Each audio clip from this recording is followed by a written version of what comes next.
4 मोमबत्तियां। रात का समय था। चारों ओर गुप्त अंधेरा छाया हुआ था। केवल एक ही कमरा प्रकाशित था। वहां 4 मोमबत्तियां जल रही थी। चारों मोमबत्तियां एकांत देख आपस में बातें करने लगी। पहली मोमबत्ती बोली, मैं शांति हूँ। जब मैं इस दुनिया को देखती हूँ तो बहुत दुखी होती हूँ। चारों ओर आपाधापी, लूट खसोट और हिंसा का बोलबाला है।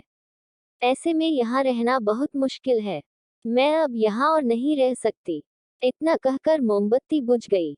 दूसरी मोमबत्ती भी अपने मन की बात कहने लगी, मैं विश्वास हूँ। मुझे लगता है कि झूठ, धोखा, फरेब, बेईमानी मेरा वजूद खत्म करते जा रहे हैं। ये जगह अब मेरे लायक नहीं रही। मैं भी जा रही हूँ। इतना कहकर दूसरी मोमबत्ती भी बुझ गई। तीसरी मोमबत्ती भी दुखी थी। वह बोली, मैं प्रेम हूँ। मैं हर किसी के लिए हर पल जल सकती हूँ। लेकिन अब किसी के पास मेरे लिए वक्त नहीं बचा। स्वार्थ और नफरत का भाव मेरा स्थान लेता जा रहा है। लोगों के मन में अपनों के प्रति भी प्रेम भावना नहीं बची। अब ये सहना मेरे बस की बात नहीं। मेरे लिए जाना ही ठीक होगा। कहकर तीसरी मोमबत्ती भी बुझ गई। तीसरी बत्ती बुझी ही थी कि कमरे में एक बालक ने प्रवेश किया। मोमबत्तियों को बुझा हुआ देख उसे बहुत दुख हुआ। उसकी आंखों से आंसू बहने लगे। दुखी मन से वो बोला, इस तरह बीच में ही मेरे जीवन में अंधेरा कर कैसे जा सकती हो तुम? तुम्हें तो अंत तक पूरा जलना था, लेकिन तुमने मेरा साथ छोड़ दिया। अब मैं क्या करूंगा? बालक की बात सुन चौथी मोमबत्ती बोली, घबराओ नहीं बालक।